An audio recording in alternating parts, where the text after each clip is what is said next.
1906 का coinage act में हमने देखा, जब उसका स्पेसिफिकेशन दिया गया है, उसमें भी 1906 का कॉइनेज एक्ट में क्लियरली उसमें बताया गया है कि standard weight of the rupee shall be 180 grains troy and its standard thickness shall be as follow 11/12 of 165 grains of fine silver and 1/12 or 15 grains of alloy.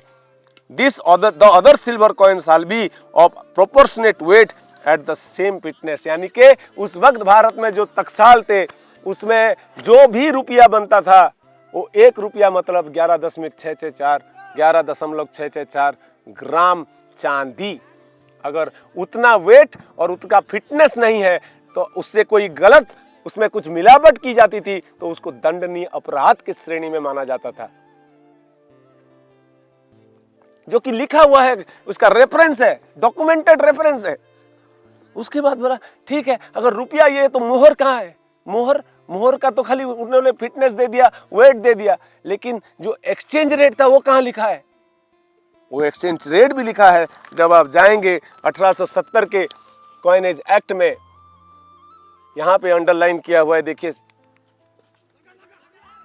यहां पे लिखा हुआ है एक गोल्ड मोहर और 15 रुपी पीस, मतलब ये 15 रुपया, 15 चांदी के सिक्के अगर हम देते हैं तो हमें एक मोहर मिलता था। 1870 का कॉइनेज एक्ट बोल रहा है, मैं नहीं बोल रहा हूं साहब। यानी कि इसीलिए शायद इस नोट में जो 1947 के बाद में नोट छपे, इसीलिए लिखा हुआ था on demand at any of issue, आप अपना रुपया का सब ले सकते हैं। यानी कि या कोई अगर 20 रुपया लेके गया या 18 रुपया लेके गया तो उसको 15 रुपया में एक मोहर मिल जाता था, बड़ा इकाई, और बाकी 3 रुपया चांदी के सिक्के के हिसाब से ये कागज के नोट के बदले वो जो गारंटी है सेंट्रल गवर्नमेंट का और आरबीआई गवर्नर का प्रॉमिस है, उसके हिसाब से ये नोट के बदले मांगे जाने पर किसी भी जारी किए हुए कार्यालय यानी बैंक से आपको वापस मिलता था साहब। लेकिन 1968 में वचन खंड के बदल देने के बाद जब हम इस कागज के रसीद यानी कि रुपया का रसीद, यानी कि ये रुपया का लीगल टेंडर है। आपने देखा होगा जब डिमोनेटाइजेशन हुआ तो ये बोला गया कि आज रात 12 बजे से 500 और 1000 के नोट बोला गया, रुपया नहीं बोला गया। लीगल टेंडर नहीं रहेंगे, यानी कि लीगल टेंडर को चेंज किया गया, बदलाव गया। जब उस वक्त बदलाव किया गया होगा आरबीआई के द्वारा तो शायद उसमें भी ये शब्द हटाए दिए गए और फिर बदला गया कि 2016 में डिमोनेटाइजेशन हुआ, उससे पहले भी कभी हुआ होगा। तो डिमोनेटाइजेशन का मतलब उस वक्त जो हुआ था, तब मेरा सवाल यह है कि जो भी धन, जो भी रुपया, सोना, चांदी संरक्षित था, रिजर्व बैंक मतलब रिजर्व रखा गया था, क्या ये वचन खंड बदलने से पहले देशवासियों को बताया गया और उनका सोना चांदी वापस किया गया? अगर नहीं किया गया तो ये देशवासियों के साथ धोखा हुआ या नहीं, ये सवाल कौन पूछेगा साहब? क्या हम इतने गए गुजरे हैं कि अपने बाप दादाओं की संपत्ति के बारे में, अपने अधिकार के बारे में पता करना हम उचित नहीं समझते? ये सवाल हर किसी को पूछना पड़ेगा। अगर फिर हम बोले कि चल रुपया, ये क्या सोने का जो मोहर है जो 15 रुपया बोल रहा है 1817 कॉइनेज एक्ट, और ये चांदी के जो सिक्के, क्या ये रुपया है? या फिर ये जो नोट आज 1 रुपया है ये रुपया है, ये आज ये निकल का कॉइन ये रुपया क्या है?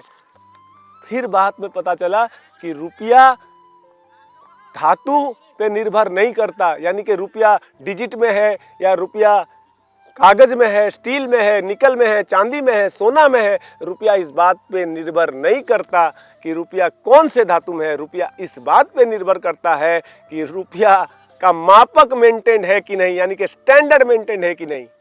तो इसका मतलब हुआ रुपया मूल्य का मापक हुआ।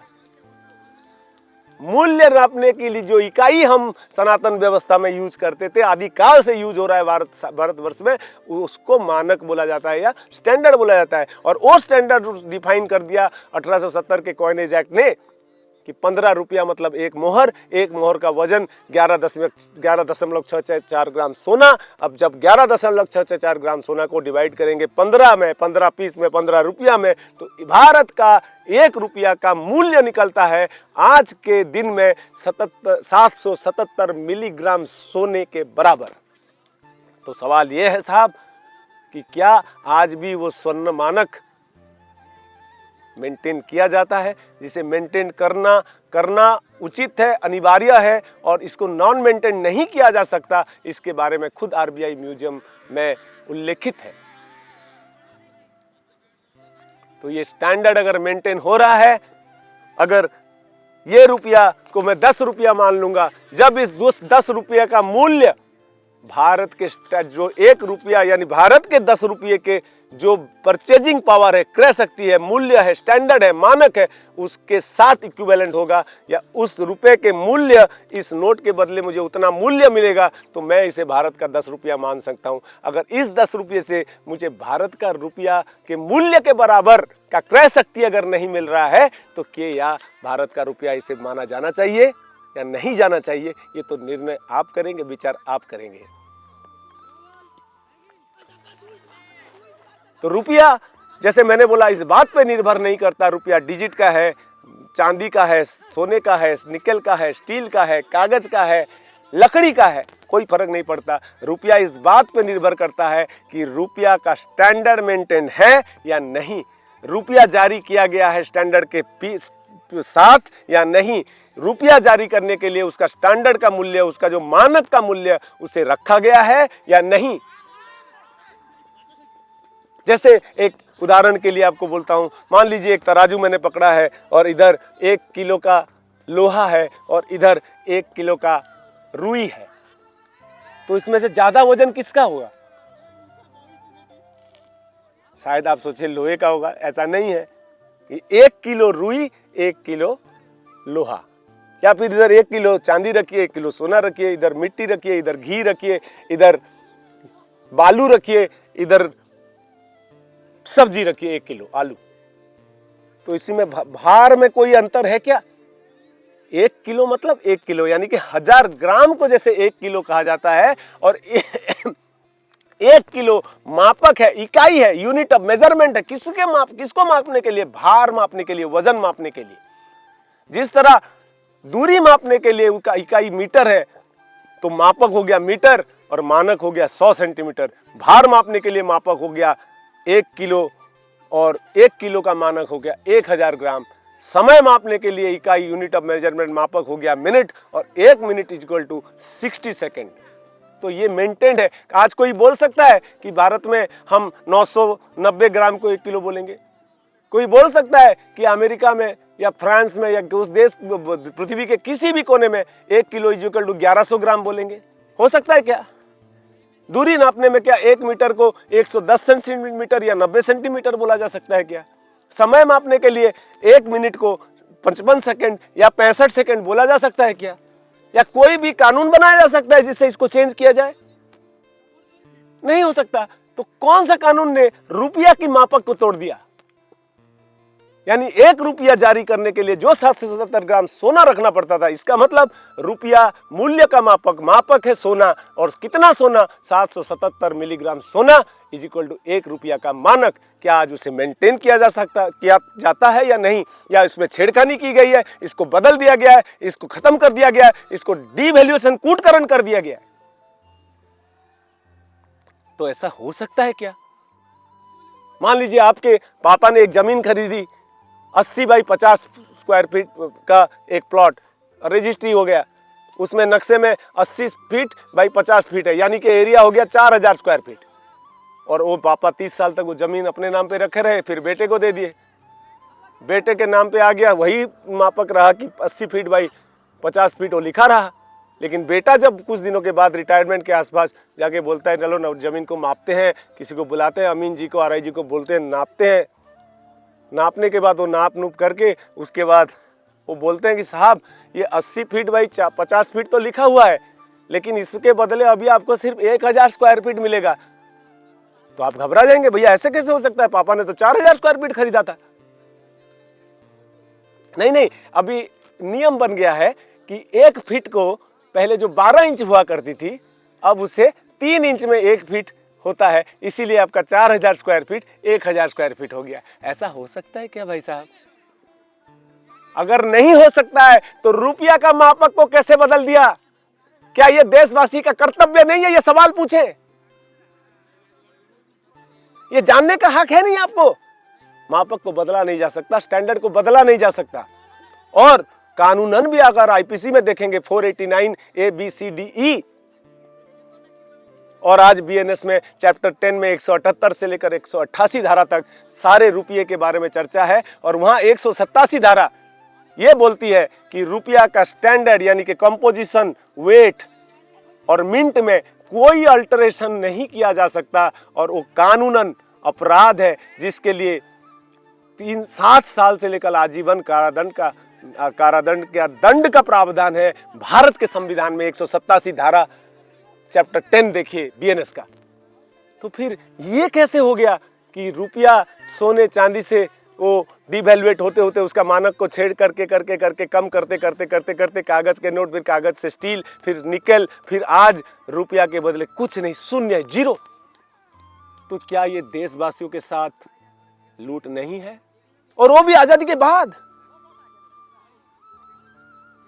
क्या ये सवाल आपके मन में नहीं उठते जैसे मेरे मन में उठ रहे हैं? शायद उठ रहे होंगे, क्योंकि आज आपको मैं जज बनाता हूं और एक सवाल ये पूछता हूं, आप बताइए, हे जनता, हे भारत के देशवासी, ये बताइए, ये 1 रुपया है, 1 रुपी इंडिया लिखा है 1875 का, ये 1 रुपी लिखा है 1944 का, और ये 1995 आज के वाला 1 रुपया निकल का कॉइन और ये कागज का नोट। आप जज हैं मेरे देशवासी, ये बता दीजिए जज साहब, असली रुपया कौन सा है? क्योंकि ये 1875 11.664 ग्राम चांदी है इसमें, और ये 1944 का में जो कॉइन है 1944 का, इसमें भी 50% चांदी है, लेकिन इसमें एक कागज का नोट है, करेंसी नोट, और ये भी 1 रुपया निकल का, लेकिन ये भी आज लीगल टेंडर है। तो रुपया कौन सा असली है? अगर हम बैंक में लेके जाते हैं ये 4 रुपया को और पूछते हैं कि भैया आप ये 4 रुपया को कितने में जमा करोगे, तो बोलते हैं 4 रुपया में। हमने पूछा क्या ये भी? हाँ, ये सब 4 रुपया में जमा होगा। वहाँ पे लगा है बोर्ड में नोटिस, अमिताभ बच्चन जी का फोटो के साथ आरबीआई का नोटिस लगा, लिखा है कि बहुत सारे डिफरेंट डिजाइन का मुद्रा आदिकाल से बनता है, इसीलिए मुद्रा का जीवन काल बहुत लंबा होता है, बिना द्विधा के साथ उस सबको ग्रहण कीजिए। तो हमने एक सवाल पूछ लिया बैंक से, सर ये लेते वक्त तो आप 1-1 रुपया में इसे जमा कर लोगे 4 रुपया, लेकिन क्या देते वक्त ये 1875 का 1 रुपया हमें वापस करोगे? क्या 1944 का 1 रुपया हमें वापस करोगे? वो चुप रहे, बोले नहीं कर सकते। तो हमने सवाल पूछा ये कैसा नियम है, incoming is free, outgoing is blocked. दिमाग सोचने पे मजबूर हो गया, क्या आज हमारे देश में ही ये लूट आज भी जारी है? आज़ादी के 77 साल के बाद भी ये लूट जारी है, और देशवासी इसके प्रति सजग है या नहीं है? आप जज हैं माई बाप, आप बताएंगे। क्योंकि जब मैं बाजार में इस रुपया को लेके जाता हूँ 1875 का, इसमें मुझे मिलता है, आज के डेट में मिलता है लगभग 100 किलो गेहूं या 3000 टॉफियां मिलेंगी। ये जो 1944 का रुपया मैं बाजार में लेके जाता हूं तो मुझे मिलता है लगभग 50 किलो गेहूं, या इसमें करीबन 1500 टॉफियां मिलेंगी। लेकिन इसको अगर मैं बाजार में लेके जाता हूं, इसमें 1 टॉफी मिलती है, और इसको भी बाजार में लेके जाता हूं, इसमें 1 टॉफी मिलती है। तो देशवासी आप मुझे बताइए कि रुपया का मूल्य बैंक में और बाजार में समान होना चाहिए या अलग अलग होना चाहिए? ये तो आप ही निर्णय लेंगे, क्योंकि जनता जनार्दन ही जज है।